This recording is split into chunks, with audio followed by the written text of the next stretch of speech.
Amém.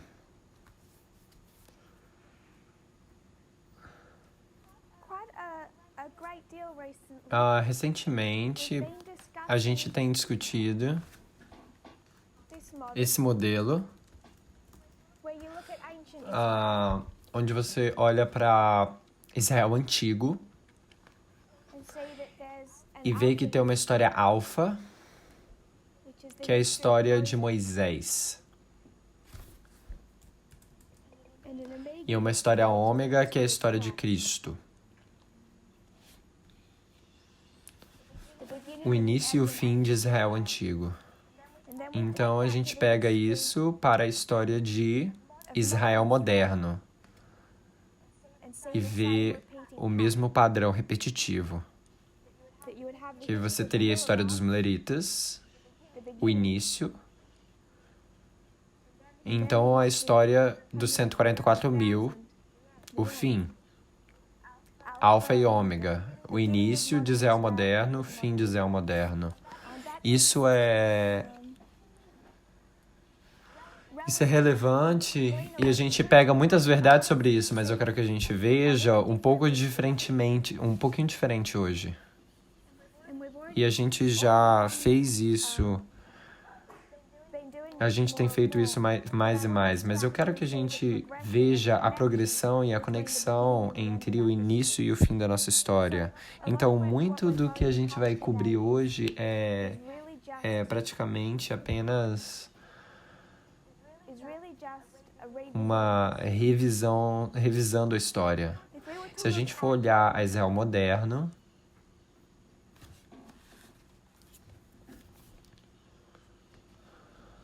a gente poderia falar sobre o início do Adventismo, ou o que eu gostaria de falar seria da Terra Gloriosa, dos Estados Unidos. E a gente marca como isso aparecendo quando? Qual ano? Surgindo em qual ano? 1798. Então, em 1798, os Estados Unidos saem da Terra, né? Ellen White fala que está surgindo em poder, está em grande conflito 440. E aqui você tem a história alfa, 1798. Eu quero marcar isso daqui até 1863.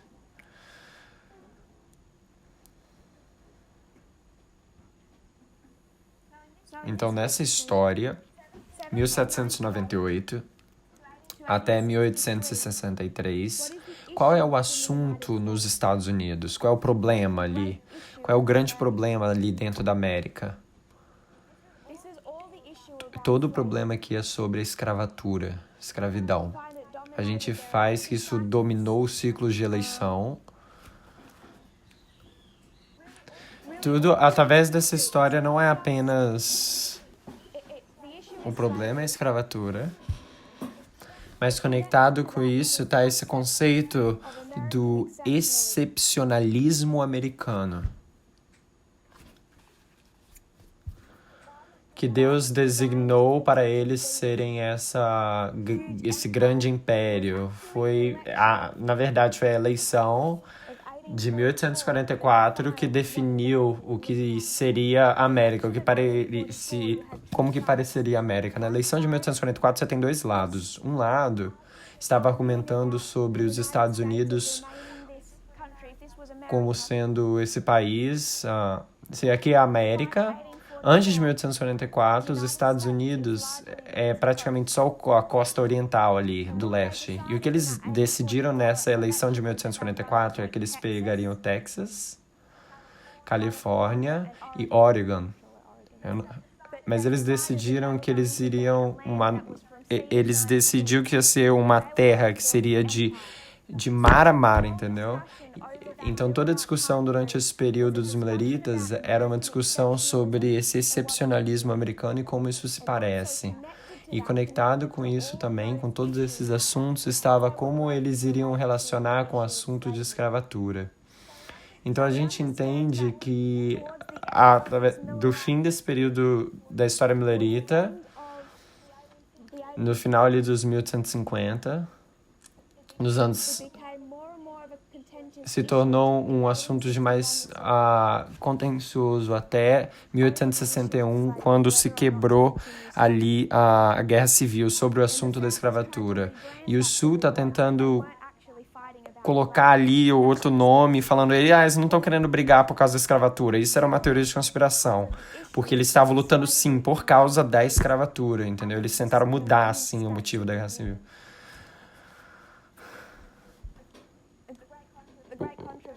O Espírito de Profecia nos dá isso claramente também, assim como a história.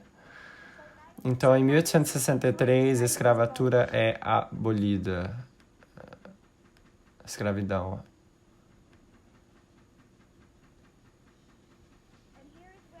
E aqui é onde a gente marcaria a nossa linha, iria construir uma nova linha desde 1989. Mas eu quero que a gente conecte, que a gente faça a conexão disso. A gente conectou até aqui, até 1989. E a gente vai expandir essa linha mais adiante ao a gente prosseguir. Então, o problema de 1798, do tempo que os Estados Unidos está surgindo, é o assunto da escravidão. De fato, a escravidão começou no mesmo lugar, na mesma cidade, do que a democracia da América. Foi em 1619, quando quando os primeiros ingleses escravos chegaram às colônias. Mas em 1798, a nação está profeticamente surgindo ali da terra. A tensão política é toda sobre como que essa nação vai se relacionar em relação à escravatura. Em 1863 é fisicamente abolido, mas eu quero que a gente note o que Ellen White diz ali em 1890, no final dos 1890s. E isso é da conexão. Ela vai falar que é SPM, provavelmente é só em inglês, 19.6, só em inglês. Eu só vou a metade disso daí, do parágrafo. É bom você digitar no aplicativo de Ellen White. Ela vai começar no parágrafo e depois vai pela metade do parágrafo. Tenta ver no inglês e botar no tradutor o parágrafo inteiro. Ela diz: tem uma crise terrível diante de nós, atrás de que todos nós temos que passar. Ela diz que vai ser particularmente sentido em uma área particular. Minha mente ficou muito preocupada com as posições que alguns de nossos irmãos devem assumir em relação ao trabalho a ser feito entre as pessoas de cor dos estados do Sul. Então, o contexto desse parágrafo, ela está falando do trabalho nos estados do Sul. E o que ela está argumentando é que você não pode compartilhar o evangelho nos estados do Norte da mesma forma que você apresentaria nos estados do Sul. Você tem que mudar suas táticas. Se você está compartilhando no Norte, você pode ser muito mais aberto com os seus pensamentos. Se você está compartilhando no Sul, ela diz que você tem que, como Jesus, falar em parábolas, essencialmente. Você tem que meio cobrir o que você está falando. Então, ela diz por quê? Pela metade ali do parágrafo. Ela diz que o mesmo espírito que segurou o povo de cor na escravatura não está morto, esse espírito, mas está vivo hoje, pronto para ir em atividade, esse espírito. Então, no final ali dos 1890s, ela está falando dos trabalhos nos trabalhos do Sul e do Norte. E ela diz que no Sul esse trabalho tem que ser feito mais cuidadoso. Tem que ser mais cuidadoso no Sul porque esse espírito de escravidão nunca morreu e está continuando através ali. Está vivo hoje nos 1890s, nos anos. Está perto ali e em atividade. O mesmo espírito de opressão ainda é valorizado nas mentes de muitos brancos do Sul e se revelará em atos cruéis. Que aquelas... Aí fala bem assim... Que são a manifestação do quê? Ela pergunta. No parágrafo diz... Que são a manifestação de seu zelo religioso. Está no parágrafo. Então você tem escravidão literalmente abolido ali, mas isso não é apenas uma história de escravidão, isso é uma história de como os Estados Unidos vê a si mesmo, é como eles veem igualdade. E ela diz que eles vão oprimir o povo de cor por fazendo atos cruéis que vai revelar o coração deles, essencialmente, em atos cruéis. E esses atos cruéis é a manifestação de seu zelo religioso. E quando vem para esse assunto de escravidão, cruel dudes ali são esses... o que é escravidão? Porque eles estão... não só a escravidão, mas o racismo que está acontecendo. Por que estão promulgando isso? É porque tudo isso é uma manifestação de zelo religioso. Aquele cruel deeds ali são atos cruéis, ok? Está escrito no quadro. A opressão do povo preto pelo branco é uma manifestação do seu zelo religioso. Está diretamente conectado às suas crenças protestantes. O que zelo religioso significa? Se você fosse para Romanos 10, verso 2, Paulo está falando da nação, da nação judaica. Romanos 10, vamos começar no verso 1.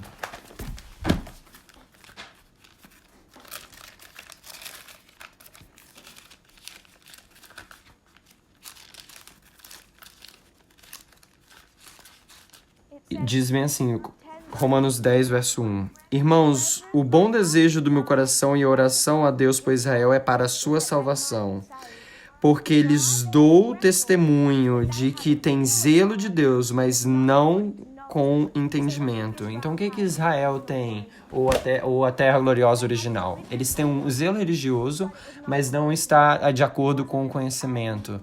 Não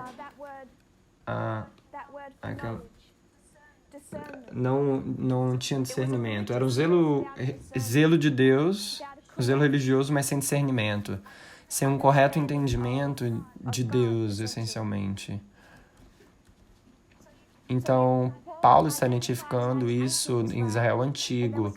E a gente vem para esse período da história, a gente vê que o protestantismo, o que eles estão fazendo através dessa história da escravidão, da história depois da escravidão, ao eles continuarem a oprimir, está conectando totalmente com as crenças do protestantes, as crenças deles. E se a gente for para a história, a gente pode identificar isso. Eu tenho alguns estudos citados de um livro de 1864, um livro escrito no Sul em 1864, com o título de A Bíblia e a Escravidão do Sul. Escravidão do Sul e a Bíblia. E naquele livro, o que eles argumentam? O Norte tem que dar a Bíblia e a religião e adotar as nossas visões de escravatura. Através desse livro, eles vão argumentar que o posicionamento deles de escravidão é uma coisa bíblica, entendeu? O Sul está argumentando. Quando a gente olha para essa história, e o mundo olha para essa história, como que eles veem isso? Isso daí foi só política. Isso daí é política entre estados do Norte e do Sul. Isso é tudo sobre economia, poder político, se vai ter direitos dos estados. É tudo visto como assunto político, mas não era um assunto político, era um problema religioso, é uma questão do zelo religioso dos protestantes. E a gente vê que esse zelo religioso não acabou com a abolição da escravatura. A irmã White está identificando isso como uma ameaça vivente ali nos anos de 1890, e ela diz que isso vai voltar a isso. E a gente vê que isso aconteceu na história. Então, nos anos de 1890, nessa década, eles decidem trazer uma lei começando em um estado, então isso se espalha. E essa lei era chamada igual, mas separado. E eles colocam isso daí na lei, igual, mas separado. E o que eles estão dizendo é o seguinte: negros é igual a brancos, mas eles têm que estar separados. Você tem que separar o preto, o negro do branco. Tem que ter hospitais, escolas, entendeu? Portas, tudo separado. Uma pessoa preta vai entrar num prédio pela porta preta, por uma porta para pretos e uma para brancos, entendeu? Então, quando eles dizem iguais, mais separado, o que eles dizem? Você pode ter igual? Não, eles destroem o igual. Então, você tem a lei de igual, mais separado, introduzido ali nos anos 1890, naquela década. Isso foi o início da segregação por lei. Então, segregação se torna lei nos Estados Unidos, primeiro em um estado e então a nível federal. Então, você vê essa mentalidade, assim como a irmã está identificando e continua isso. Essa lei continua, essa lei da segregação continua até a década de 1850, 1851 ali. E em 1851 uma coleção de famílias negras com pequenas crianças decidem que eles querem que as crianças deles tenham acesso à mesma educação que as crianças brancas. Então essas famílias vêm juntos e eles decidem processar o governo local, o distrito local, para permitir que as crianças negras delas se acessam a uma escola branca, porque não era igualdade, ok? Porque as escolas brancas tinham mais fundos, então eles não tinham mesmo a oportunidade de ter os mesmos níveis, entendeu? Igualdade. Então eles queriam que as crianças deles tivessem um futuro, tinham que mandar as crianças para uma escola branca fundada pelo governo. Então, em 1951 começa um caso na corte, desse jeito que ela está escrito ali, ok? Brown versus Board Education. É uma dos casos mais famosos de corte na história dos Estados Unidos. Brown versus Board Education, digita assim no Google que vai mostrar em português. Eles perderam por causa dessa lei, ok? Por causa dessa lei da segregação e negros e brancos não poderiam atender a mesma escola, então eles perderam esse caso aí. Eles levaram isso daí. Eles perderam no distrito, no nível de distrital, mas levaram para a Corte Suprema. E em 1954 eles ganharam. E a Corte Suprema disseram que brancos e negros deveriam ser permitidos a ir para a mesma escola. E acabou essa lei aí da segregação. E essa lei da segregação começou a ser dissolvida. Você consegue marcar o fim da segregação marcando ali. Você pode marcar ali naquele marco, mas tomou um tempo, ok? Mas teve muita oposição, particularmente nos estados do sul. E não sei se muitos estão cientes, aconteceu isso no Arkansas, porque por um ano o exército teve que levar as pequenas crianças negras e conduzir elas para escolas e ter essas fotos famosas dessas crianças sendo levadas para uma escola branca ao redor de exércitos dos Estados Unidos, porque a população branca estava muito oposta a misturar eles ali. Então o exército tinha que conduzir as crianças negras. A conexão que eu quero que a gente veja é como isso impactou o protestantismo, porque é uma coisa que tem existência na história americana de 1798. Essa questão da escravidão, então perseguição, segregação, foi tudo parte do zelo religioso protestante. Eles viam a escravidão como um mandato bíblico de Canaã para Abraão, a nação de Israel, Novo Testamento, livro de Filemão. Eles criam que era a ordem de Deus, que deveria ser uma nação que tivesse escravidão. Eles justificavam isso por ideias como eles vão levar o evangelho para as nações pagãs e eu vou colocar eles como escravos, entendeu?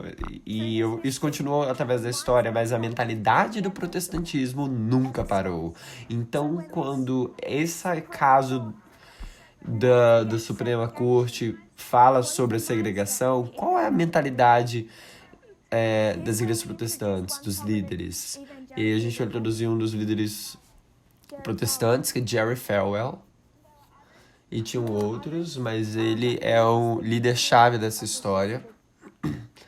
Jerry Falwell, ele viu esse caso de corte que acabou a segregação e ele disse: se aqueles justiças da Suprema Corte e seus associados tivessem conhecido a palavra de Deus, tivessem desejado fazer a vontade de Deus, eu estou confidente que essa decisão aí nunca teria sido feita. De 1954. Ele prega isso do seu púlpito em Lynchburg. Isso é um sermão. Que fala que eles deveriam ser separados. Quando Deus desenhou uma linha de distinção, a gente não deveria tentar cruzar essa linha. Então ele está pregando do púlpito que esse fim da segregação é uma violação da lei de Deus, da palavra de Deus. Isso é uma manifestação do quê? Isso é uma manifestação do quê? Uma manifestação do zelo religioso dele. Porque a mentalidade dele sobre a segregação, sobre a separação de pretos e brancos é toda uma manifestação disso daqui. E esse zelo religioso, dentro do protestantismo, nunca morreu. Isso continuou através da história. É esse fim da segregação aqui que começa a mobilizar a direita religiosa na América, você pode dizer.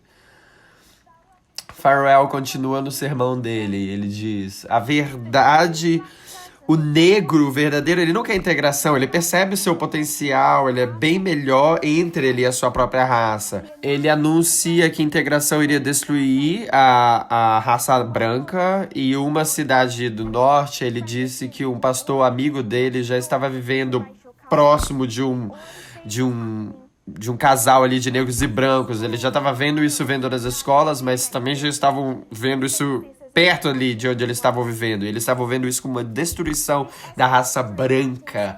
Isso escalou através da década de 1960. O movimento... Em 1960 você tem ali o movimento da direita, dos direitos civis. Jerry Falwell, dessa história, atacando Martin Luther King como uma pessoa comunista, propaganda ali da esquerda, entendeu? Esquerdista. Então eles já começaram a atacar o movimento de direitos civis. Depois do movimento dos direitos civis, ele não estava pegando ali... Ele começou a se retrair aí de fazer argumentos políticos. Ele começa a ficar meio que quieto em relação a questões políticas. Em 1966, ele constrói ali a sua academia de Lynchburg. E isso é descrito nos jornais como uma escola privada para estudantes brancos. Então, em vez de forçar o assunto político, ele meio que sai ali da política, fica de lado, e ele vai formar uma escola privada. E a razão que ele está fazendo uma escola privada é porque apenas as escolas públicas eram forçadas a acabar com a segregação, mas eles e outros líderes evangélicos protestantes no sul dos Estados Unidos começaram a criar escolas privadas do sul ali, e por causa que eles eram privados, eles poderiam colocar ali a segregação. Eles recusaram aceitar estudantes negros. É assim que eles vão ter certeza que, pelo menos na comunidade cristã do sul, eles vão ser capazes de botar ali segregação. O que ele está dizendo que é, para ele, o direito religioso dele. No início, isso é bem sucedido. Essa tentativa de colocar ali a segregação. E isso é chamado Universidade Liberty, né? Liberdade. É uma das maiores universidades dos Estados Unidos hoje. É Liberty University. Mas no início da década de 70 ali, o governo começou a reagir contra essas escolas privadas de segregação, e o governo escreveu a eles, porque tinha mais de uma escola. Praticamente começando com a Universidade de Bob Jones, tinha mais de uma escola, e o governo disse para eles: se vocês querem segregar as suas escolas privadas, ok, mas vocês vão perder a sua isenção de impostos. Agora você tem que pagar impostos. Isso fez Jerry Falwell muito furioso. Em resposta a isso, ele disse: Em alguns estados é mais fácil abrir um negócio de massagem do que uma escola cristã. Ele deixou isso bem nervoso, que eles perderiam a sua isenção de imposto por causa de segregação. É isso que começou a unir esses líderes religiosos juntos. A Universidade de Bob Jones, a Universidade de Liberty, Pap Jorson, Paul Warwick, eles começaram a se unir por causa desses assuntos aí da década de 1970. E o que eles decidiram é, se a gente não pode deixar ali o governo e decretar as nossas crenças religiosas por causa do nosso zelo religioso, então o que a gente precisa fazer é influenciar o governo, assumir o controle do governo.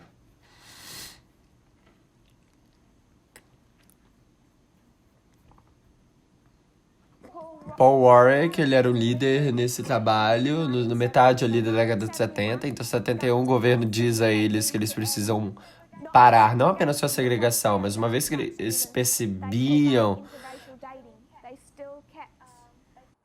they still had laws in place that were racist.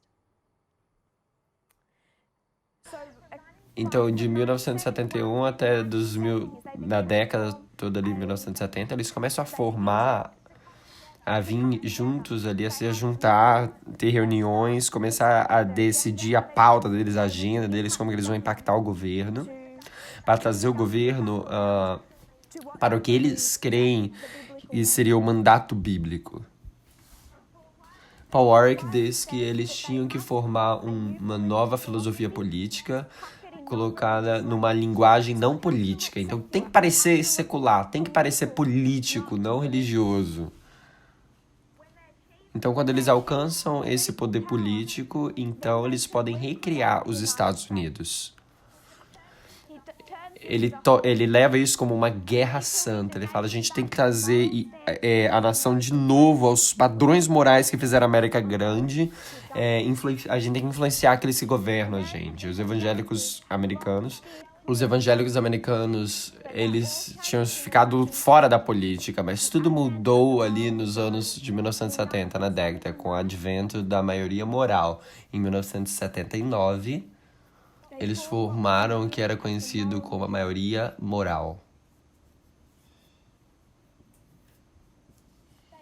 Eles entenderam na história anterior isso, que não era o papel deles de impactar a política, mas por causa dessa história aí, e tem mais coisas conectadas a isso, você tem o direito das mulheres, o direito dos gays, e você tem o movimento dos direitos civis. Tem 3 movimentos ali nessa história, mas particularmente o fim da segregação que mobilizou eles.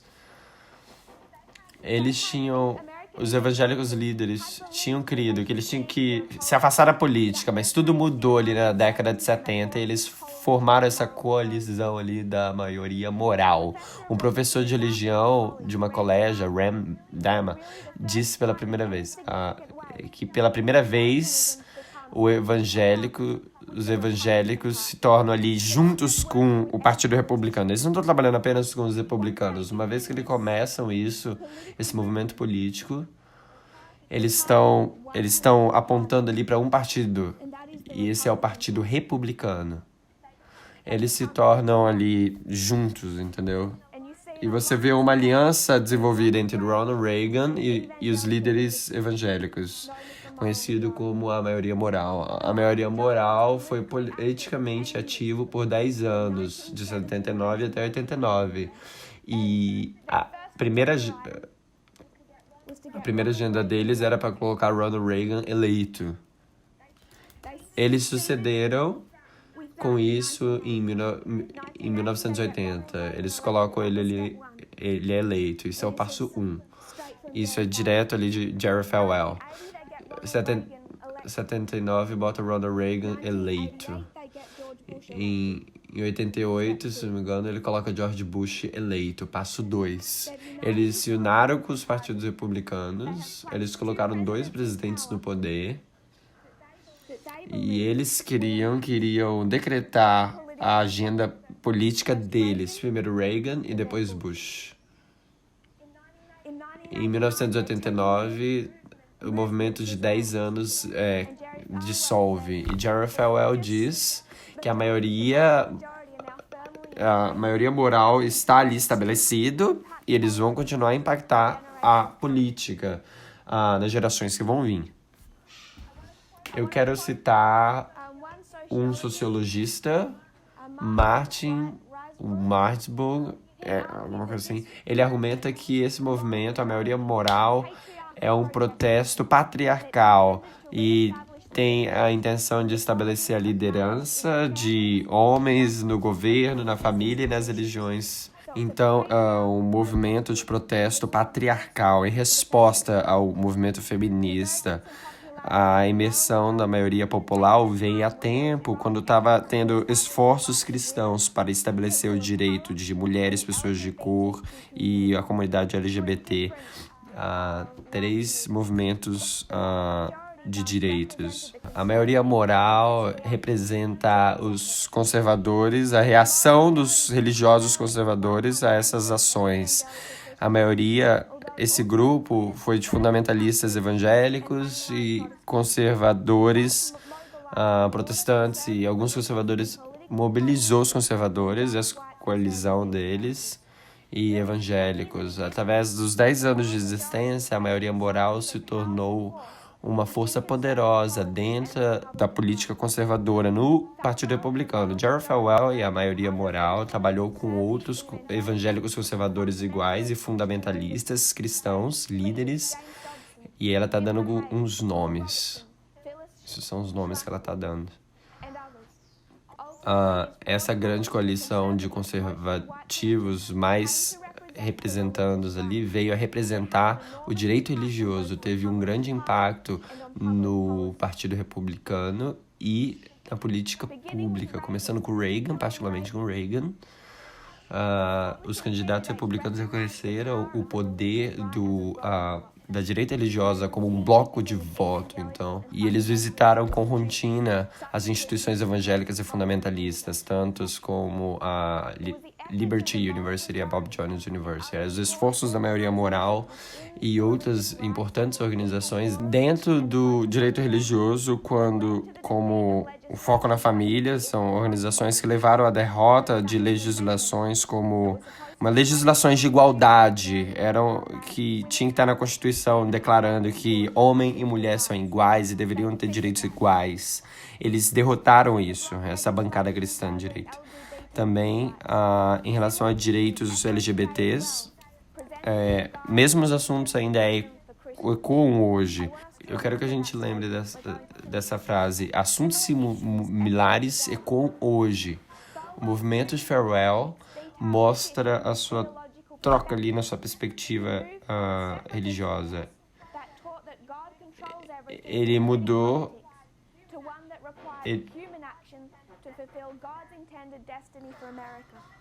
Então, antes dessa história, tinha um entendimento que Deus controlava a política. Vamos ficar fora disso. Uma vez que tudo isso começa a acontecer, os padrões dele mudam.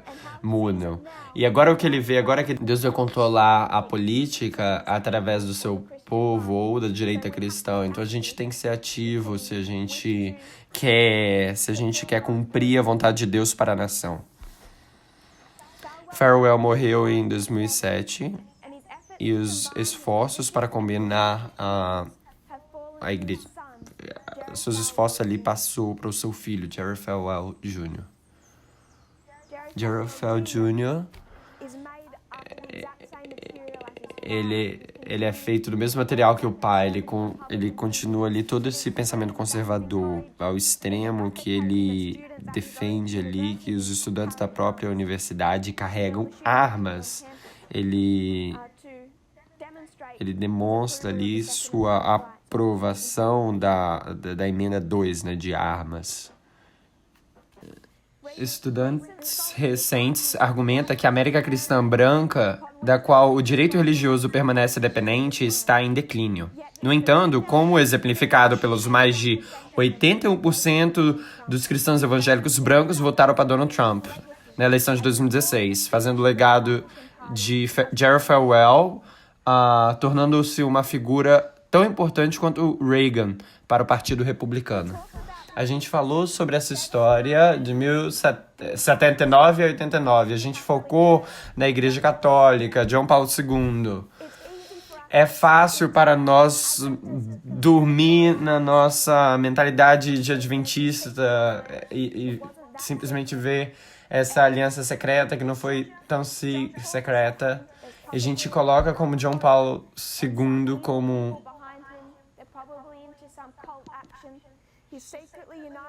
ele está secretamente unido com os Estados Unidos pela queda da União Soviética e a gente faz isso tudo sobre como se fosse só o papado, toda a ação do papado.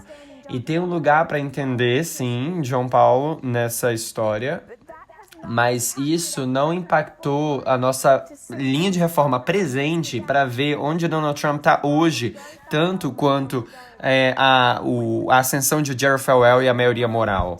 A gente tem estado muito cego para ver o protestantismo nessa história. A gente está focado no catolicismo.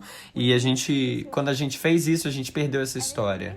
E se a gente perder essa história do que trouxe eles até 1989, Reagan e Bush, a gente está perdendo a história que eles estão nos conduzindo até 2019. Então eu quero desenhar essa linha aqui embaixo, a nossa linha de reforma.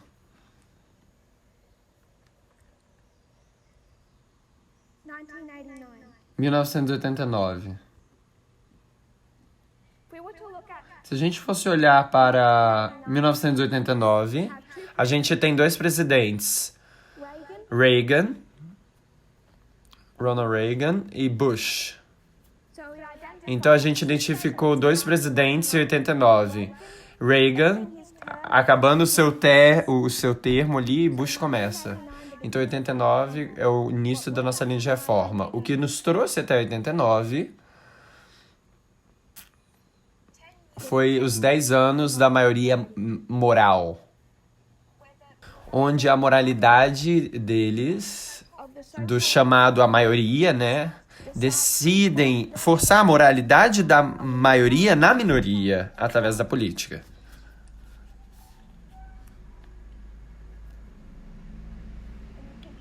E você pode traçar aqui Jerry Falwell através dessa história. Jerry Falwell, começando em 1979, vai endossar Ronald Reagan em 1980 e ajudar ele a ser eleito. Então, 79, Jerry Falwell forma a maioria moral, ele coloca todo o seu poder político através de Ronald Reagan e em 80 ele ajuda na eleição ali. Eu quero que a gente vá um pouco mais rápido através da nossa história, porque eu quero voltar e trazer Donald Trump para essa história, conectar ele através desses marcos, porque o que a gente realmente está olhando são para dois assuntos. Quando a gente vem para nossa história, particularmente de 2014, a gente começa a ver o Partido Republicano e os evangélicos, mas você também começa a ver Donald Trump e eles começam a se tornar um, e a gente pode traçar eles desde aqui de trás. A gente vai fazer isso. Então, se a gente pular um pouco mais rápido, a gente vem para 1996 e Jerry Falwell, mais uma vez, ele vai como se fosse um tour ali na América, e é um turismo, né? Um turismo político, tentando encorajar pastores a se tornarem ativos politicamente. O problema que eles estão enfrentando nessa história é que a visão deles são bem radicais. Desde essa história aqui, eles são a favor da segregação, eles são contra os direitos das mulheres, são contra os direitos dos gays, eles são contra direitos dos negros, dos direitos civis, eles são contra tudo isso. Ele tem que mudar os tons dele, né, de falar, ao eles avançarem na história, ele está perdendo essa guerra. Mas ao eles terem Ronald Reagan eleito, quando ele está no ofício, ele não está completamente passando ali a visão do que eles querem. Reagan, para eles, foi bom, mas não foi bom o suficiente para Jerry Falwell. E George Bush, a mesma coisa. Então você tem um presidente do Clinton, né? E aí eles começam a ver os seus objetivos eliminados. Clinton, na presidência dele, tenta permitir homossexuais a juntar o exército. E meio que foi... O pessoal não gostou. Então você vem para 11 de setembro. E eu vou apenas revisar isso rapidamente, porque muitos de nós estão familiarizados com essa história. 11 de setembro, você tem o ataque terrorista. E como que os evangélicos respondem a isso? Incluindo Jerry Falwell. Eles culparam os ataques de 11 de setembro no feminismo e no homossexualismo. Eles estão se tornando menos... Eles estão falando menos sobre a questão de raça, entendeu? Porque isso está menos politicamente correto. Está mais politicamente correto, né? Então eles não falam mais de raça. Então eles estão atacando agora o feminismo e o homossexualismo. A filha de Billy Graham, ela diz que nós abandonamos a Deus como uma nação. A gente meio que saiu e Deus abandonou o seu favor por nós. Por isso que Deus permitiu que 11 de setembro aconteça. Que tivesse acontecido. Então ela diz que isso 11 de setembro foi a punição de Deus por causa da imoralidade. Ela diz que como uma nação a gente tirou Deus a gente disse para Deus sair da nossa política, da nossa escola, dos nossos marketing e das ruas. E Deus nos abandonou. E o irmão também tem mesmos pensamentos. Ambos filhos de Billy Graham. Jerry Falwell e Pat Robertson, eles dizem. Depois de 11 de setembro, eles disseram numa televisão que um Deus irado tinha permitido que os terroristas tivessem sucedido em 11 de setembro porque os Estados Unidos se tornaram uma nação de aborto, homossexualidade, escolas e tribunais seculares e a União das Liberdades Civis Americanas. Eles dizem que isso é apenas o início do juízo de Deus.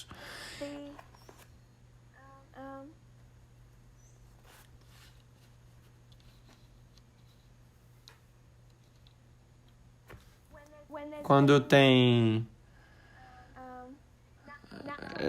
desastres naturais, como o de Nova Orleans, mais uma vez, ministros conservadores, Kevin Sampson diz que Jesus envia mensagem para casa. A menos que os americanos se arrependam, a menos que Houston se arrependa, a menos que Nova Orleans se arrependa, todos eles também perecerão. E ele está apontando ali, particularmente com Houston, sobre a homossexualidade. Ele está dizendo que é por causa desse assunto, que é por causa disso que está vindo sobre juízo. Então isso tem sido o pensamento deles desde o início. Tem 3 assuntos realmente aqui. 3 movimentos de direitos que está sendo colocado ali. De direitos civis das mulheres e homossexual. E a gente vê isso hoje. Eu quero citar uma pessoa mais recentemente, no início desse ano, teve tiro nas escolas, né? Meio que esses massacres nas escolas. Isso também é a Fox News aqui em 96. Isso foi na Fox News, a gente pode marcar ali em 96. Então, nessa história aqui tem 3 coisas. Fox News, uma mídia com o Partido Republicano, com os evangélicos, a direita evangélica. Isso daí é uma história da união deles. Então, numa escola, num tiroteio que teve na escola, ele era o governador do Arkansas em 1996. Ele foi na Fox News e ele diz bem assim, que o motivo que tem tiro nas escolas é por uma falta da cultura. E o fato que a gente tem uma cultura que diz que não tem Deus na cultura. E ele diz que o denominador comum em tudo isso... Ele fala que o problema é a cultura, que não tem Deus, que tem ódio dentro do coração, a perda da moralidade. Então, mais uma vez, eles estão... Ele está falando, quer seja 11 de setembro, quer ser desastre natural, tiroteio nas histórias, é tudo juízo de Deus por causa de uma perda da moralidade. Isso é que eles argumentam. Essa pessoa que comentou foi Mike Huckabee. Nessa história a gente vai na presidência de Reagan, de Bush. Nessa história você tem Clinton, então você tem George Bush Jr., né? Filho.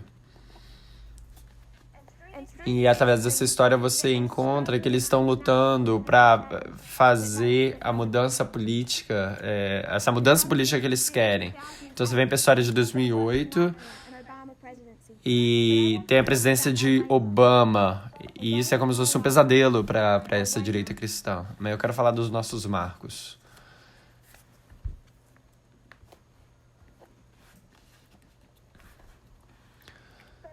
Eles começaram aqui atrás, mas eles não estão alcançando a mudança política que eles querem, mesmo dentro dos candidatos republicanos deles. Esses são os marcos que a gente coloca na nossa linha de reforma: 89, 11 de setembro, 2014, 2019. E aqui dentro você tem 2016 e 2018.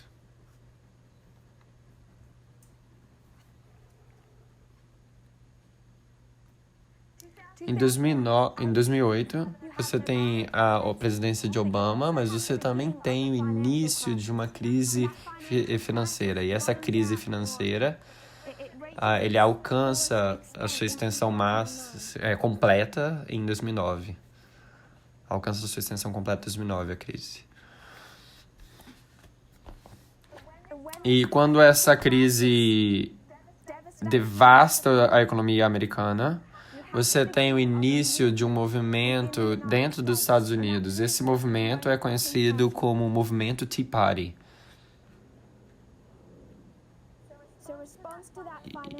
E uma resposta a essa crise financeira. E esse partido Tea Party, ele é do republicano, é um partido republicano dentro do partido republicano, mas ele é mais direita ainda. Então essa crise financeira traz junto ali os extremistas ali do Partido Republicano e une eles, o pessoal mais assim de direita.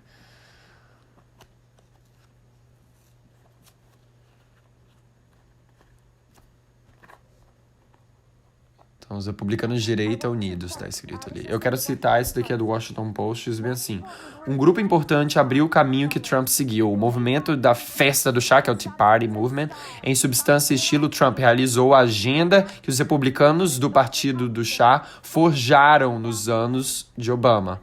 O que distinguiu os republicanos do Partido Tea Party na Câmara não era suas opiniões sobre questões fiscais, mas suas opiniões sobre questões sociais e raciais.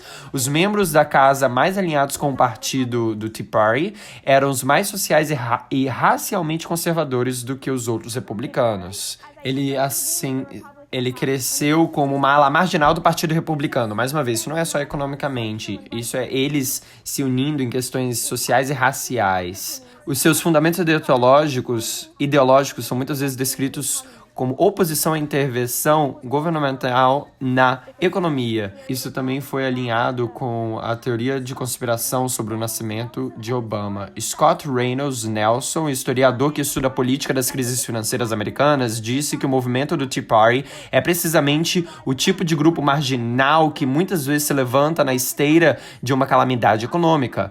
Outros pânicos, teorias de conspiração podem florescer e elevar políticos extremos que procuram pinar seus adversários políticos como a raiz da dor sentida pelos eleitores.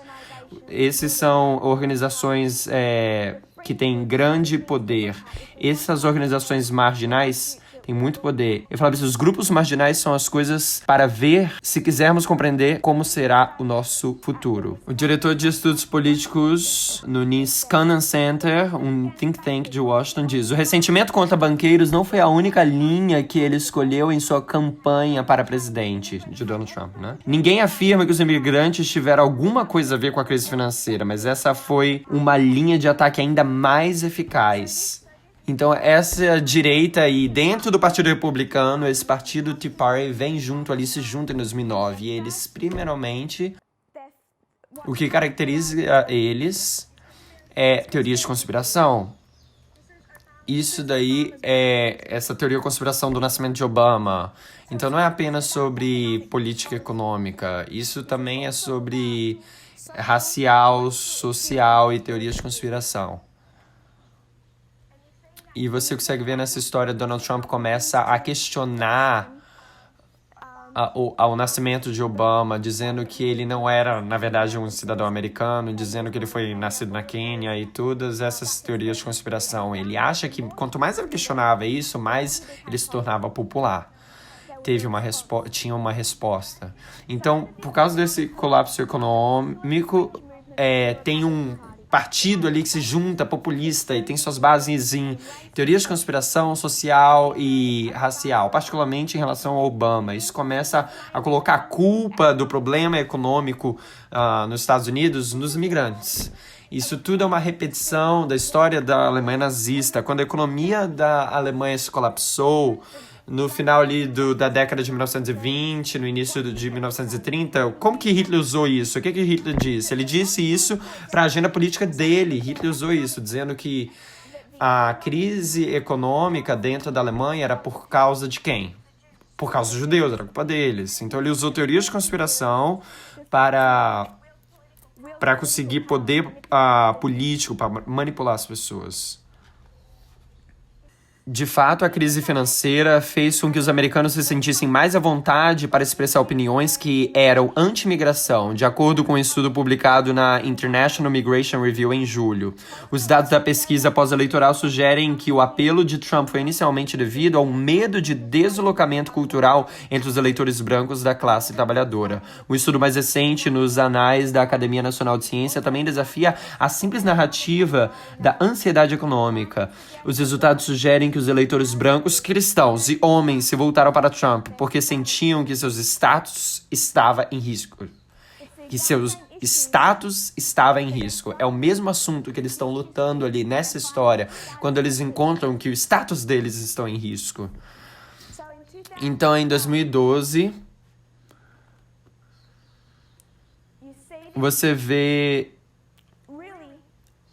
realmente... Você vê tudo isso aqui acontecendo durante os anos de Obama. Então, como se fosse uma coisa que eles nunca iam pensar que ia acontecer, que seria a reeleição do Donald Trump. É como se fosse um pesadelo para eles, essas coisas que aconteceu, a reeleição do Donald Trump. E agora, esses pessoal do Partido Republicano se junta e eles dizem bem assim, vão falar o que tem que ser feito para fazer que o próximo presidente eleito não é um que tá ali, um democrata, que eles querem um republicano conservador. E de 2012 em diante, você tem Steve Bannon, o que ele chamaria de o Ocidente judô-cristão, começa a mobilizar para preparar a próximo ciclo de eleição. E a gente fez estudos mostrando o trabalho de Steve Bannon nessa história. É realmente a mobilização do Partido Republicano em 2012. Eles começam a trabalhar com uma empresa que a gente já discutiu, que é chamado SCL, Cambridge Analytica.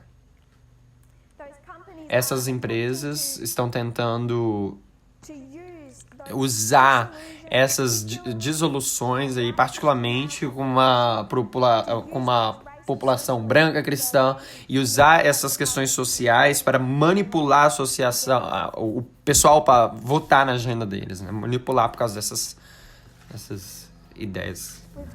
A gente falou sobre, nesses anos, como que Obama estava separando a igreja do Estado, né, no tempo dele. Mas 2014 é realmente o ponto de virada. Em 2014, Steve Bannon, ele adverte, ele está falando no Vaticano. Ele é um católico muito católico, e ele diz no Vaticano, a gente está no início de um conflito sanguíneo, é um conflito contra jihadistas, também com o Islã, mas também está falando sobre a secularização do Oeste. Socialismo, a esquerda, ateísmo. Ele diz que nós estamos também em guerra com eles. E isso é tudo o início de uma revolução populista. Eu quero voltar na história agora, voltar para essa história de 1979 e falar como que Donald Trump se encaixa nessa história. E a gente encontra eles aqui batendo exatamente os mesmos marcos ali. Em 1979, um jornalista, Joe Barron, escreveu a primeira examinação de Donald Trump, ok? Detalhada. Foi uma coisa de 2 partes, 2 artigos. Um artigo em 2 partes, né? E por meses ele trabalhou nessa história, conduzindo um exame detalhado em Donald Trump e as práticas de negócios dele.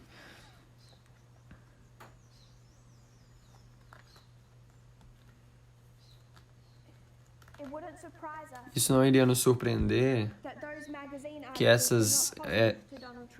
esses artigos não foram positivos para Donald Trump. Isso não iria nos surpreender. Então, essa primeira examinação detalhada foi liberado ali em 1979. E ele vem para aquela examinação e tem algumas conclusões. Antes da gente chegar para as conclusões deles, eu quero que a gente note como que Donald Trump respondeu a essa investigação.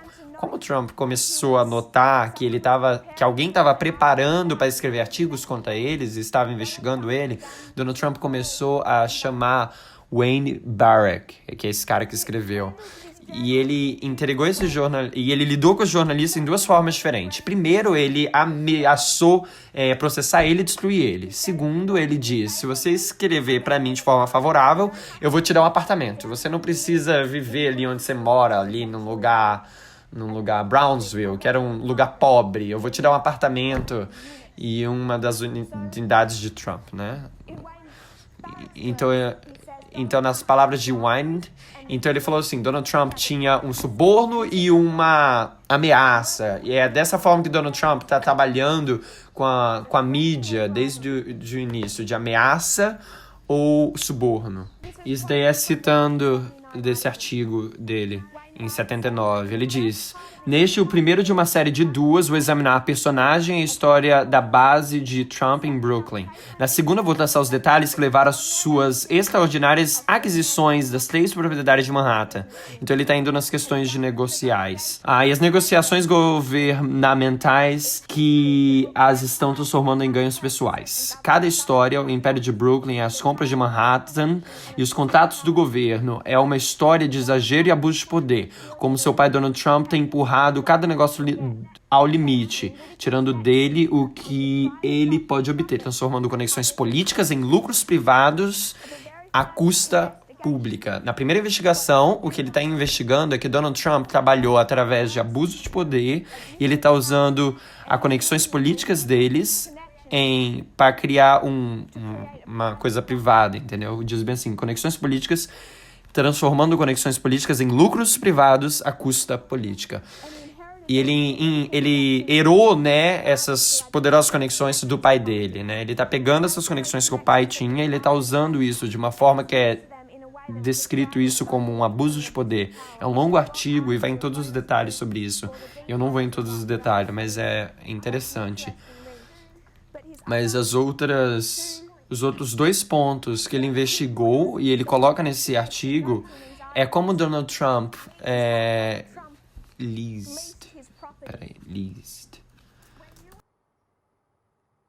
como que Donald Trump ele alugava suas propriedades. Quando você ia para um apartamento que Donald Trump era o dono e você quer alugar um apartamento e você dava para recepcionista o seu nome, se você era negro, perto do seu nome, eles iam colocar um C ali, de cor, né? Uma pessoa de cor. Você ia pro fim da lista, entendeu? Eles não queriam alugar nenhum dos apartamentos deles para famílias negras. Então, o primeiro assunto que ele tinha ali é racismo. E ele foi processado pelo governo por esse assunto, ele e o seu pai, que eles segregaram racismo dos apartamentos deles. Eles não queriam alugar apartamentos para famílias negras. É a primeira investigação que é colocada nesse artigo aí. O segundo, se você fosse branco e você queria alugar um apartamento, eles precisavam checar ali a sua entrada de dinheiro, saber se você poderia custear ali. E quando eles olhassem a sua entrada, quando você ganhava, eles iriam contar, eles apenas iriam contar as entradas do homem. Então, se a mulher trabalhasse, não era contada ali se eles poderiam pagar ou não o apartamento, entendeu? Se eu conseguiu custear. Só olhava pro que o homem recebia. Então, tem o assunto de gênero, ele escreveu ali. Então, não tem nenhuma esperança, nenhuma chance de uma mulher sendo capaz de alugar um apartamento baseado no próprio trabalho dela. Tinha que ser contado através do homem, quanto que o homem recebia. No final de 2011, Donald Trump foi perguntado se ele iria contratar mães trabalhadoras. Ele disse bem assim: uma mãe trabalhadora não está me dando 100%, ela está me dando 84%. 16% está indo para cuidar de crianças. Então, mesmo em 2011, ele está bem aberto como que ele vê uma mulher no trabalho, entendeu? Na força de trabalho.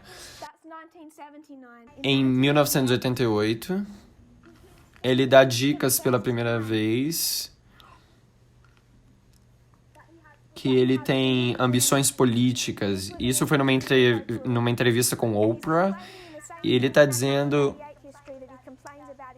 Ele reclama as mesmas coisas ali em 1888, a mesma coisa que ele está reclamando em 2016. Ele está falando, os japoneses estão vivendo ali em luxo, a gente protege eles, as mesmas coisas que ele usou na eleição. Oprah disse para Donald Trump, isso daí soa como uma conversa presidencial política. Donald Trump responde, ele provavelmente não iria concorrer para presidente, mas ele está cansado dos aliados americanos tomarem vantagem da América. Ele disse que a América ganharia muito dinheiro se ele fosse presidente. Ele fala, a maneira que a América tem sido não seria como tem sido se eu fosse presidente, como se eu fosse presidente. Então, a primeira dica, o primeiro ponto de ambição política.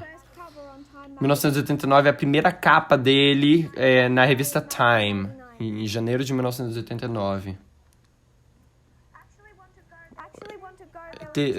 Na verdade, teve 2 artigos, 2 jornalistas que escreveram onde a gente está em 2019 e eles tentam colocar ali atrás como que a gente chegou até essa situação em 2019.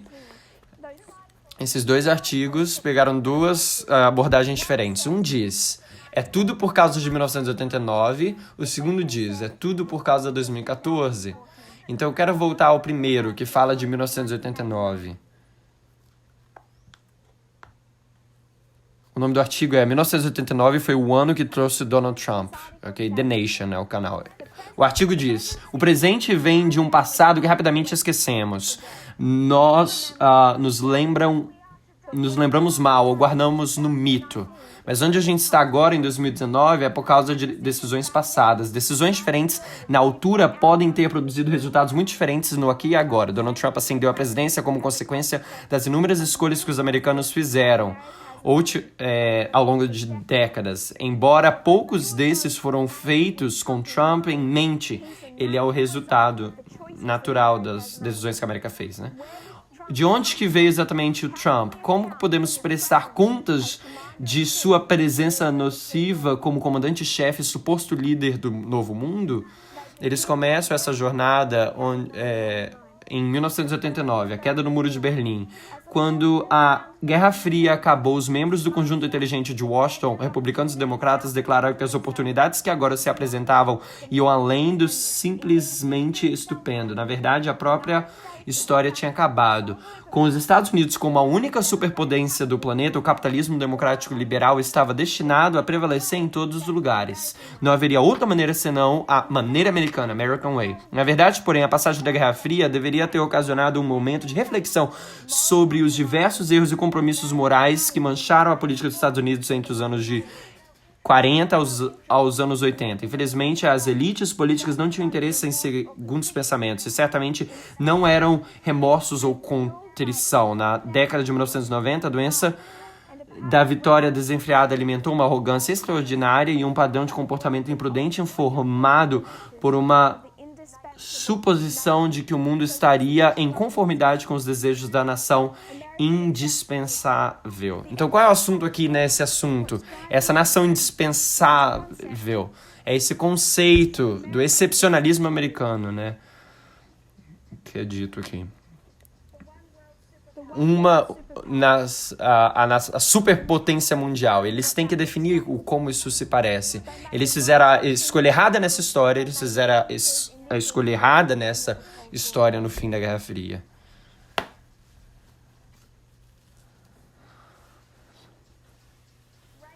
Reagan,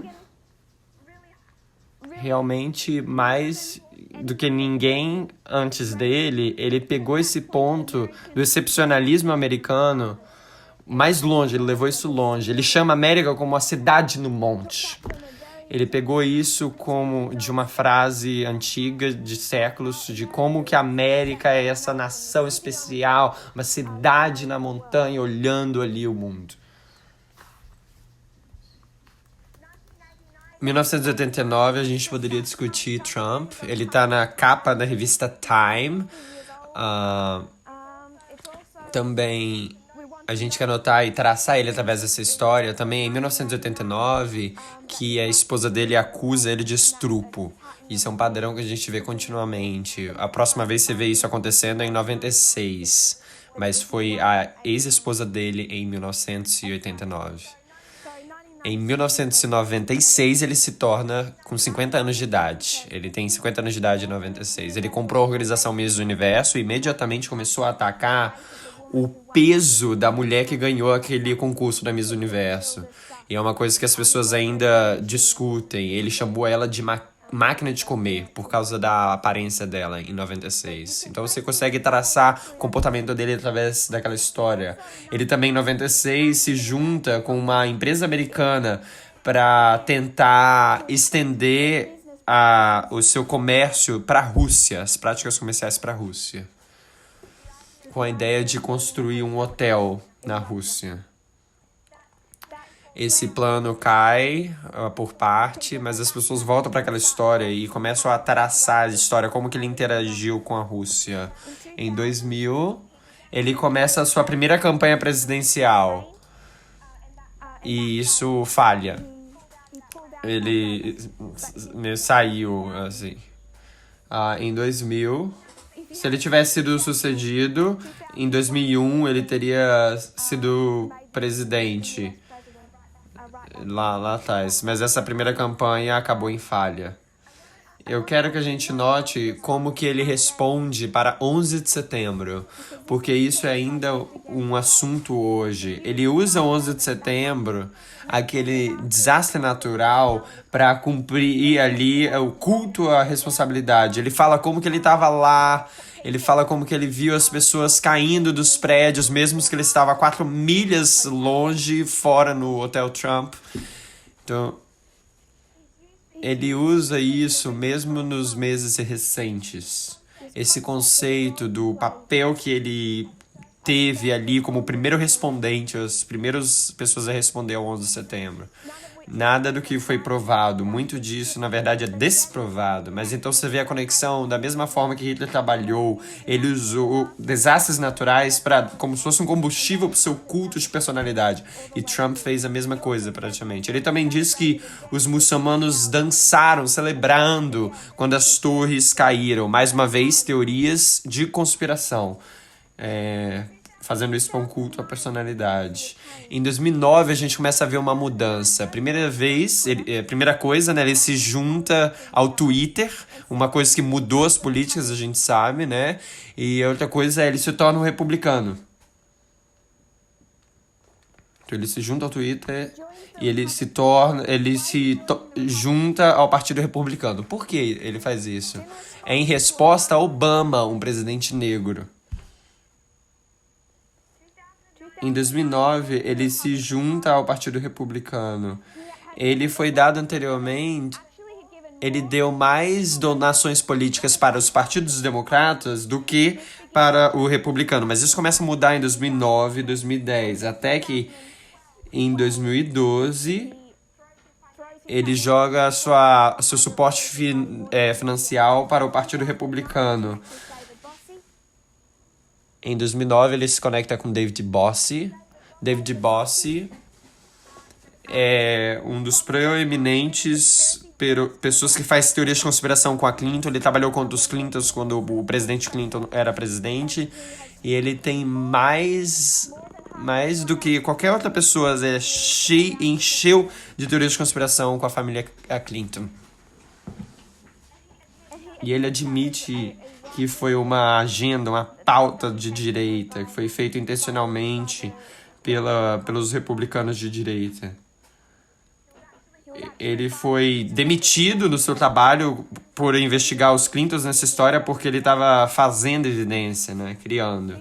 Em 2010, 2011, a gente poderia ir naqueles anos e ver uma escalada de David Bossie introduz Donald Trump para outra pessoa importante, que é Steve Bannon. Então essas pessoas começam a se conectar. Steve Bannon, em 2010, é introduzido a Donald Trump. Em 2011, Trump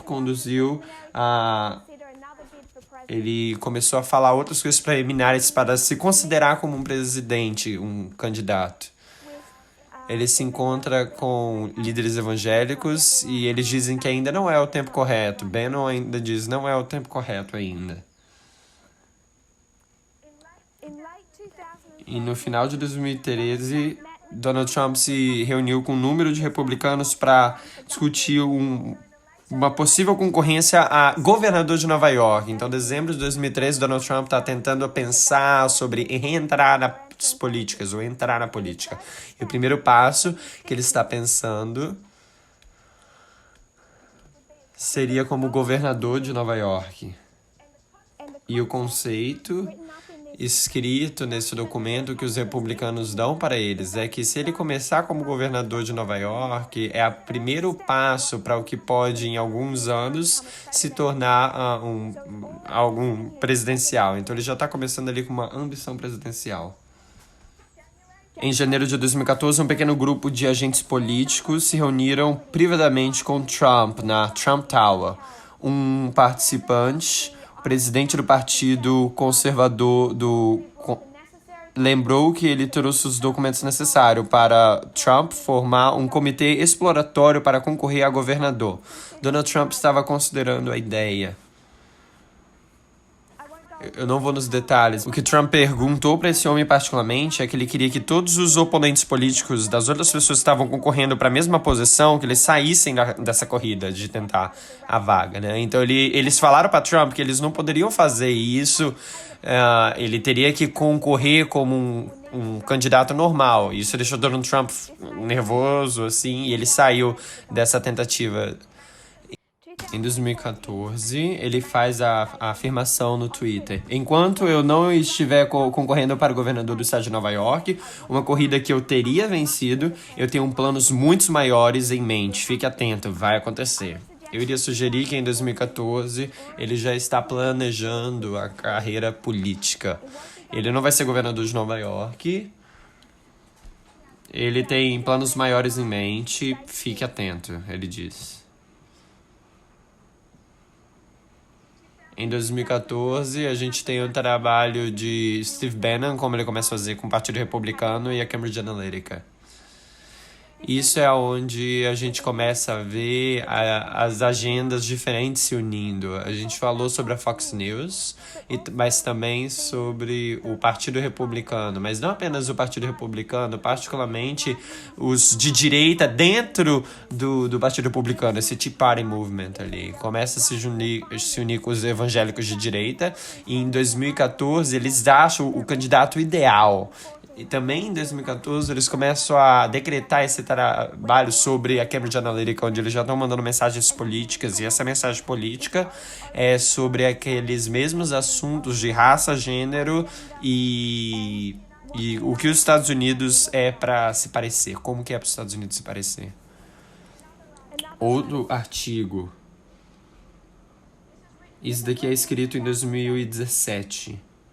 Ele diz: um ano após o primeiro mandato deste presidente, eu tenho tentado responder a uma pergunta semelhante. Donald Trump, Quando é que a mesa emocional da América estava preparada para a sua eleição? Trump tem conduzido a conversa política americana de uma forma ou de outra por um tempo agora, desde que ele desceu daquela escada rolante em 2015. Mas eu acho que a verdadeira acumulação emocional de Donald Trump começou antes de ele aparecer naquela escada rolante. Tudo começou em 2014. As pessoas têm oferecido muitas teorias sobre por que Trump ganhou, ressentimento racial, ansiedade econômica, todos esses diferentes assuntos. Mas em 2016 transformou a campanha em algo profundamente pessoal para todos os americanos. Um referendo sobre nossa autoestima nacional. Já éramos grandes ou precisávamos melhorar muito? Trump trouxe os sentimentos de medo, aversão e esperança de uma forma totalmente desconhecida para a nossa política, sóbria e linear. Naturalmente, os resultados da eleição de 2016 não podem ser rastreados para um único ano. Tem vários eventos. Uma série de eventos pode ver os sentimentos fortes de um grupo de pessoas e alimentar a ideia de que a mudança está andando, que o excepcionalismo auto-presumido dos americanos atrofiou. Mais uma vez, essa ideia de excepcionalismo americano. Talvez seja por isso que os temas de medo e mortalidade que pairaram sobre as eleições de 2016 fizeram algum sentido com 2014 no espelho retrovisor. É difícil dizer quanto tempo leva para uma resposta emocionais como a minha para entrar na corrente sanguínea política de um país, mas quando picado pela agulha certa, a preocupação primordial dos Estados Unidos e a raiva justa sangraram por causa de uma eleição. E todos esses eventos de 2014 que prepararam o caminho para 2016. E ele lista eles. Você tem o movimento que a vida de negros é importante. Fala assuntos de raça. Você tem a América entrando na Síria. Você tem a Rússia tomando a Ucrânia. Você tem a ISIS, o Estado Islâmico, né? E o que eles fizeram em 2014 para os cidadãos americanos captivos. Então, todos esses assuntos de 2014, o que ele tem feito para o público americano é ele se perguntar o excepcionalismo americano que eles foram prometidos em 1989. E eles acham um candidato que promete trazer isso de volta. A gente entende isso pelo interno, né? Em 2014 é o marco do decreto dominical e que tem uma mensagem destelada que continua a avolumar, vai crescer para um alto clamor. Para a nossa história, a gente iria chamar o clamor da meia-noite. Tudo que vem para esse período de teste. Desce aqui até o período de teste. Isso é como nós internamente vê essa história. O descelamento de uma mensagem, o crescer dessa mensagem até onde tem um aumento de conhecimento e uma formalização. E o que a gente faz... A metodologia que a gente usa é paralelar duas coisas diferentes. Nessa história, a gente pode paralelar a mensagem interna, o movimento interno com o externo. Internamente, a gente teve um movimento desde o início. E esse movimento não começa como uma estrutura organizacional. Isso leva tempo para crescer e desenvolver, mas de 2014... Você consegue marcar organização entrando nesse movimento progressivamente. A mensagem não é toda entendida em 2014. Em vez disso, tem que crescer e avolumar até onde é formalizado nesse marco. Se isso é como a mensagem interna se comporta, o que dizer sobre a mensagem externa? Se isso é o movimento interno, como opera, que é descelado aqui, mas toma tempo para desenvolver e se tornar visível, o que dizer sobre o externo? Internamente, a gente consegue ver 2014, a gente consegue ver o que aconteceu nesse ano que conduziu até a mensagem de 2018. Externamente, a gente consegue ver o que desenvolveu aqui, que conduziu até 2016 e 2018. Mas eu iria sugerir que esse marco, o marco que a gente associa com o decreto dominical, você não vê muito ali, na verdade. O que a irmã White diz que o autoclamor começa aqui no decreto dominical e avoluma. Se começa aqui, começa com um suspiro, entendeu? Como se fosse um... não é muito barulhento, não é muito visível, precisa crescer. Assim como a nossa mensagem faz, assim também tem que ser com o externo. E todo esse catalisador em 2014 vai crescer e avolumar. Esse movimento, a união do Partido Republicano com a direita evangélica, tudo começa em 2014. Começa a crescer e avolumar, começa a identificar a liderança externa, Donald Trump. Então você tem ele sendo eleito, mas restringido. Então ele começa a tomar os ramos do governo, ele começa a tomar os outros... o papel do procurador-geral, o lado legislativo, a Suprema Corte, começa aqui, mas tem um trabalho de escalar, crescer. É uma coisa que o que conduziu Donald Trump, identificado naquele artigo, começando em 2014, você consegue ver de diferentes formas. Você pode falar de 2009 e 1989, mas quando a gente considera a nossa dispensação, particularmente os eventos de 2014, que vindo ali em tudo junto, que desenvolveu na candidatura de Donald Trump, candidatura eleitoral.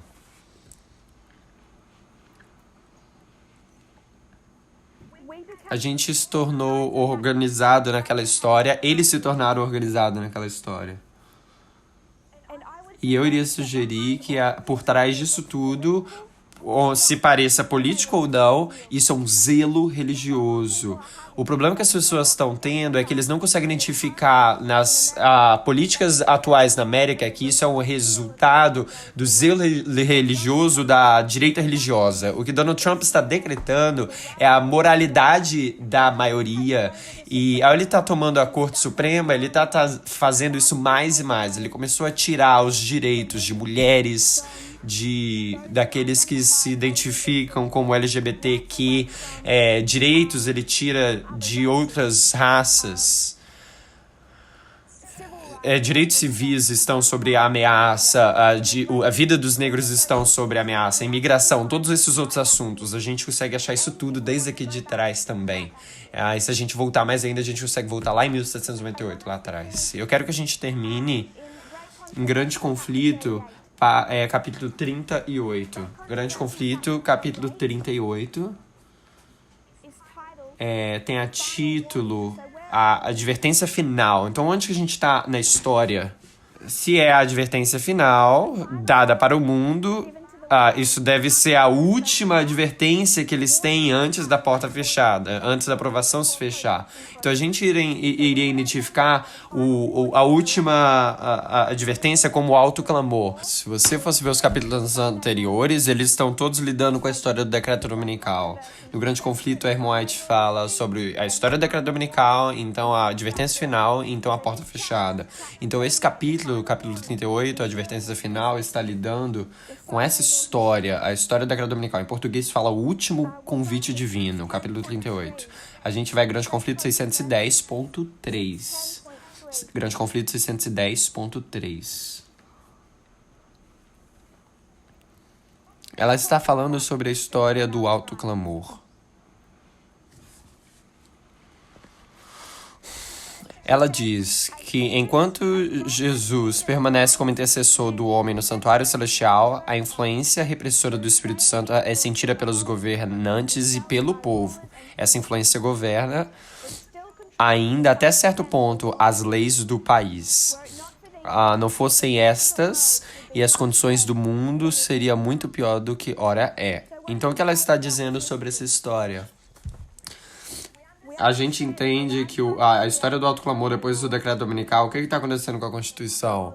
As leis do país, as leis da terra, do país, elas estão sendo quebradas, mas ela diz que ainda tem uma influência que está restringindo o sentido pelos governadores e pelo povo, e ainda controla de alguma forma as leis do país. Então ainda tem leis que estão restringindo os poderes para refreassem esse ditatorialismo. Enquanto muitos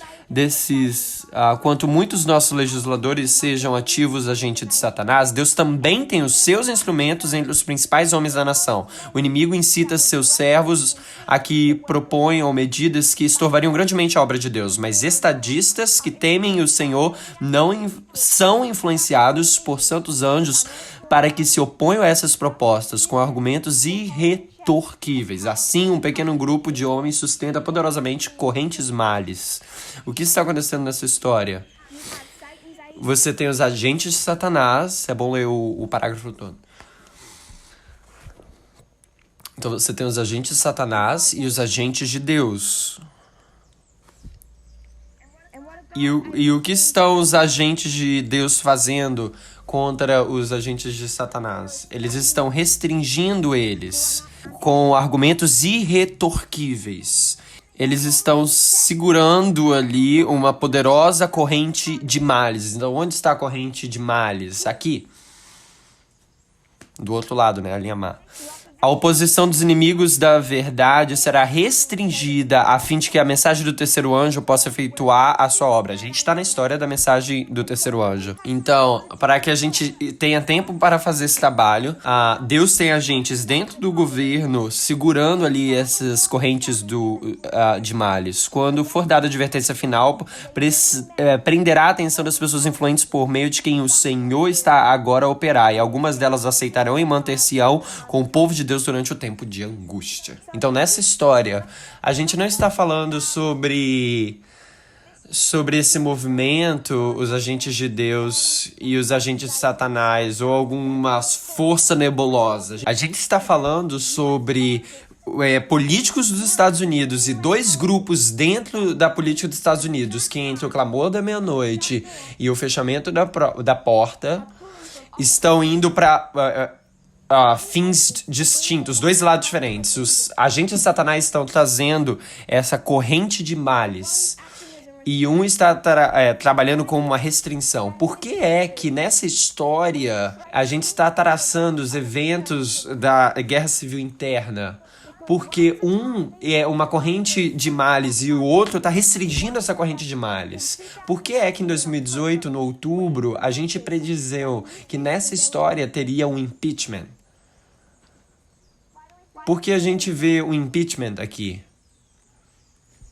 Porque tem um lado que está trabalhando para restringir essa corrente de males. As pessoas não gostam quando a gente chama essa restrição, esse grupo, agentes de Deus. Mas a gente não faz isso. Ellen White faz isso no Grande Conflito.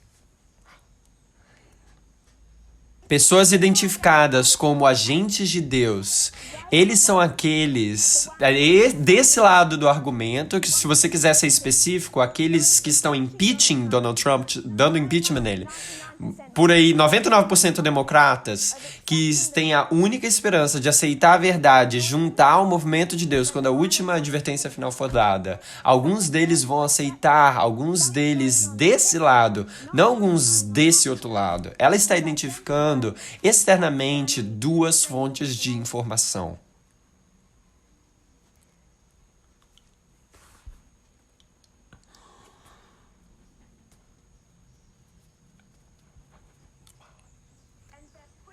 E eles estão colocando essa restrição em Donald Trump, bem na história, quando a gente vê ele pegando a Suprema Corte, tomando os outros ramos do governo americano. Eu quero que a gente apenas veja uma citação no Grande Conflito.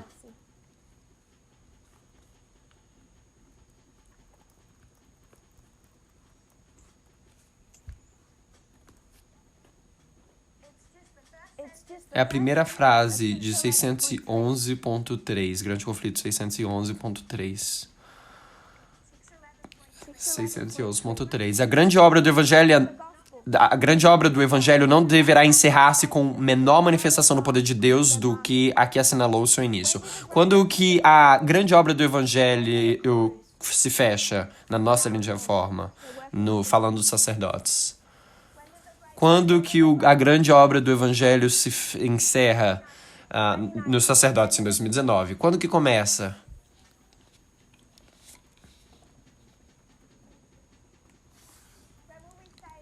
Quando que a gente diz que esse trabalho começou? working off Fa- that. é, falando da nossa linha de reforma. Sorry, brother. 1989. Isso é onde eu iria sugerir que a gente iria falar o início desse trabalho. Se a gente vai pegar essa frase para a nossa linha de reforma. Eu quero usar essa frase e eu não quero falar sobre o interno, porque a gente consegue ver que a gente está finalizando da forma que a gente começou, mas eu quero que a gente veja o externo. O externo, a forma que isso se tornou aqui, é da mesma forma que aqui se tornou no início. Se a gente for alinhar 2019 em 1989, isso nos dá a habilidade de cortar nossa linha de reforma. Se a gente for sobrepor o fechamento,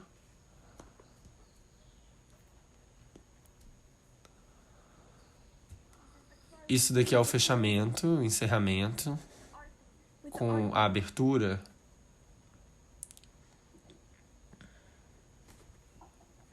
Então a gente está falando sobre o encerramento. Então qual é esse marco? 2019. Então quando a gente fala sobre a abertura, qual é esse marco? 1989. Assim como abre, assim vai se encerrar, vai se fechar. Se a gente traz isso para o externo, pensa no que nós discutimos hoje. O que você colocaria aqui que levou até o encerramento, conduziu até o encerramento? Eu iria sugerir 2014. Eu gostaria de sugerir 2014. É 2014, essa dispensação que conduziu até 2019. Isso tudo começou com o decreto dominical e isso avoluma. Se isso é 2014, isso é 1979. Foi 1979 que conduziu o trabalho que conduziu até 89. E é 2014 que conduziu até 2019. Em 2019, 1989, quantas pessoas a gente coloca ali? 1989, quem são eles? Reagan, presidente dos Estados Unidos, e Bush. Em 2019, primeiro literal, a gente contou a nossa linha, então espiritual. 2019, lembra da linha das revoluções. Quantas pessoas a gente coloca? Trump e Trump, uma pessoa falou. Literalmente é uma pessoa. Simbolicamente são duas pessoas, Trump e Trump. A gente vê dois ali. E isso foi colocado nas linhas das revoluções. Mudança de um ditador para outro ditador. O que trouxe a eleição de Reagan e Bush? O que trouxe ali? O que conduziu ali? Isso foi o trabalho da maioria moral.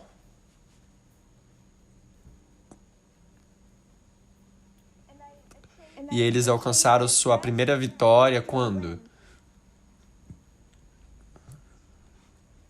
Em 1980. 1980. Com a eleição de Ronald Reagan. Foi a maioria moral que era conduzida por quem? Por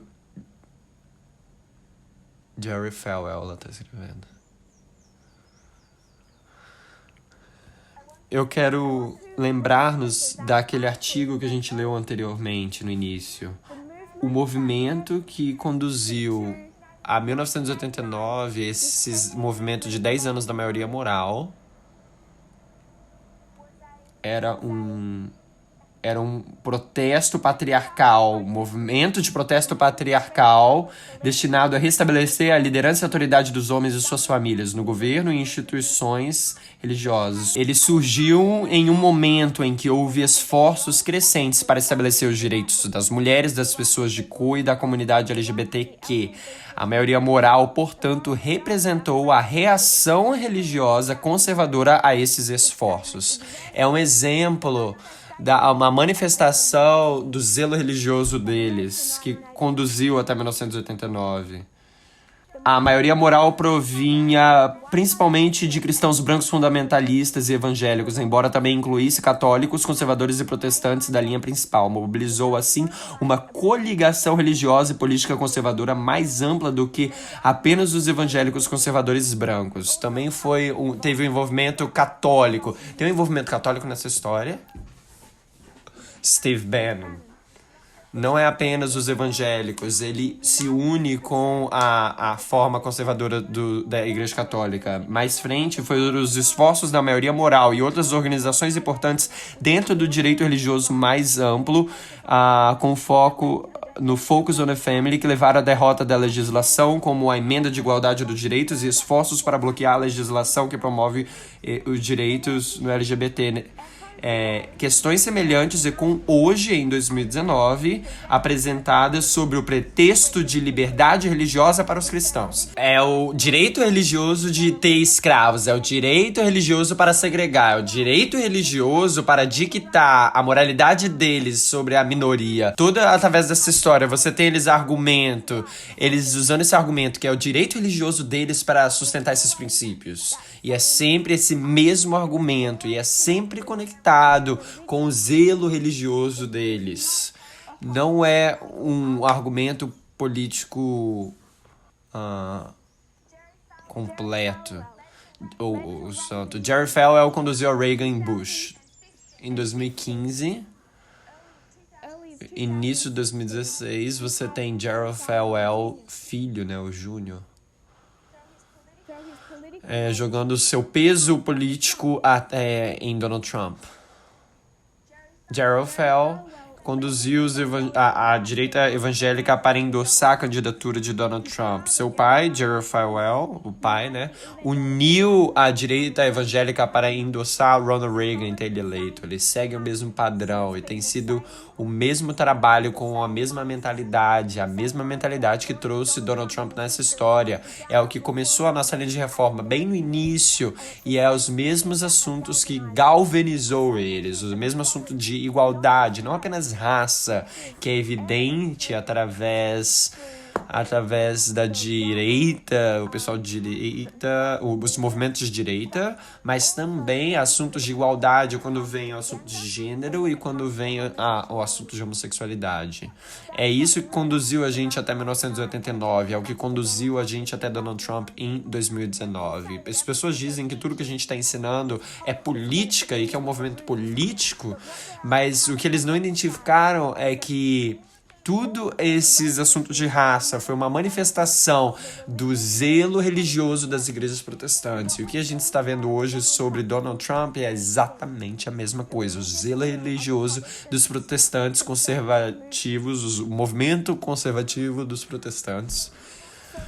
Então, o que a gente espera ver quando a gente vem para 2019? Eu quero nos lembrar que Ellen White coloca a gente nessa história. Quando a gente fala sobre impeachment, a gente deveria estar olhando com os nossos óculos proféticos e ver o que Deus está fazendo. Não é apenas o cumprimento de uma predição que a gente fez aqui atrás, mas o que a gente está vendo é um cumprimento do grande conflito. Quando a gente vê os agentes de Deus, aqueles políticos trabalhando como uma restrição contra a corrente de males. Isso é um cumprimento de profecia que volta mais atrás ali do que 2018. Então, quando você está identificar tal coisa, você tem que identificar duas fontes de informação.